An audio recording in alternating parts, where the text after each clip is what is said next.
This program is about pumps, specifically centrifugal pumps, and their use in oil and gas operations.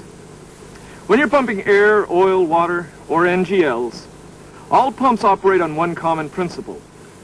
They move something from one place to another. A lot of different types of pumps are used in the petroleum industry. Two kinds are seen most often. Those with pistons or gears, they're called positive displacement pumps. And those we'll talk about today, centrifugal pumps. Another module focuses on positive displacement pumps, so we won't spend any time on those right now. So, when are centrifugal pumps used? Usually when you have to move a lot of fluid, like emptying storage tanks, moving processed fluids in gas plants, providing emergency fire water, circulating cooling tower water, and, well, many other applications. What we're saying is that you'll see and work with centrifugal pumps just about every day. So you need to understand them, and this module will help you do just that.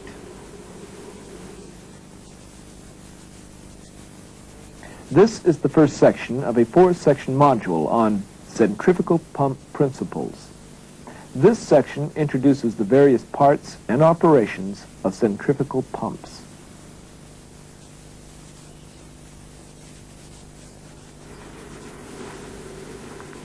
Why are centrifugal pumps used so much? Because they're versatile, simple in construction, and relatively inexpensive to buy. They're also easier and less expensive to operate, maintain, and repair.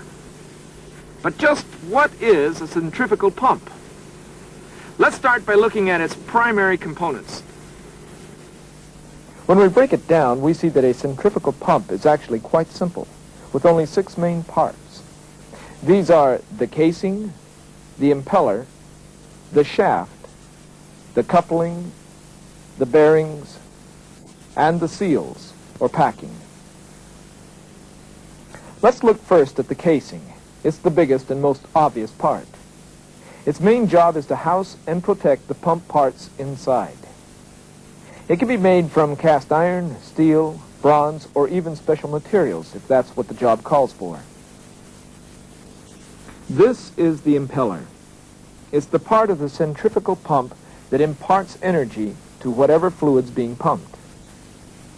The impeller is tightly attached to the shaft and rotates at the shaft speed. Impellers can be made from different materials, most commonly cast iron. When corrosive fluids are being pumped, impellers are most often made of stainless steel, plastic, or some special material. This is the shaft. It's connected to a driver, which might be an electric motor, an engine, or a steam turbine. The shaft turns the impeller. Steel is the most common material for shafts. Let's stop. Here's the driver. There's the pump itself. What links them? This, the coupling. It connects or couples the driver to the pump. And it does so for a purpose, to transmit power from the drive shaft to the pump shaft. Although they might seem simple, couplings are as critical as all the other components. They've got to be strong enough to withstand sudden changes in the pump's load and also those times when the driver might stop. Now to bearings.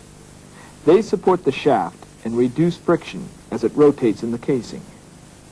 They do even more. They control the forward and backward movement, the thrust of the shaft, as well as the shaft side-to-side or radial movement.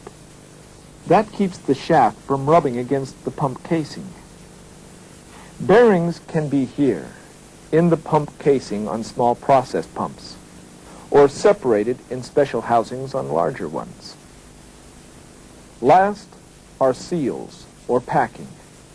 They're used to stop or cut fluid leakage around the shaft.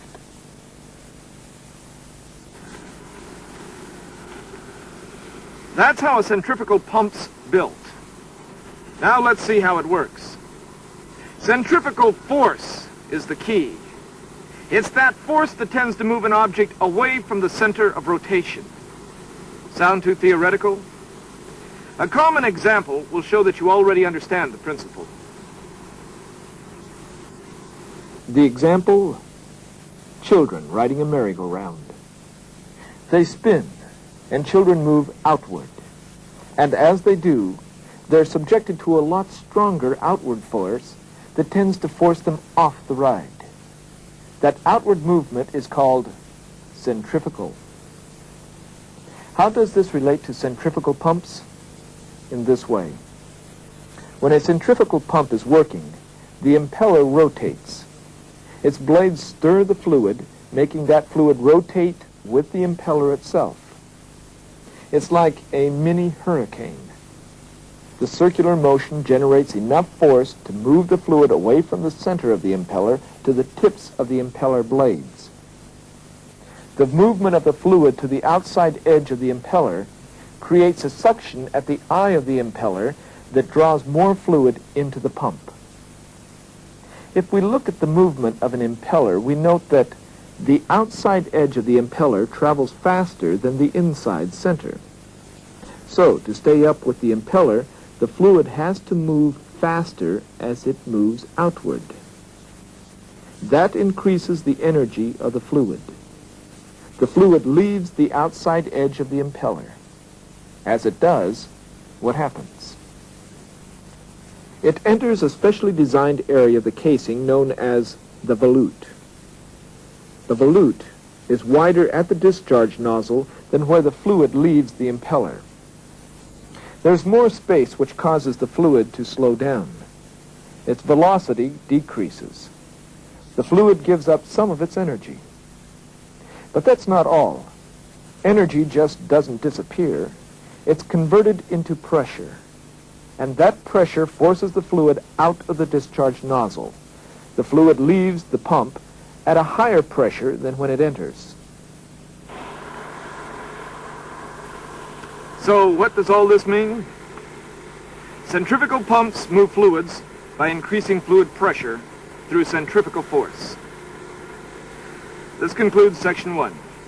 Stop the tape now and refer to your student manual. There you'll find additional information and a review. View this section of tape again if you'd like. And when you feel you're ready, just start the tape again and we'll go on to section 2.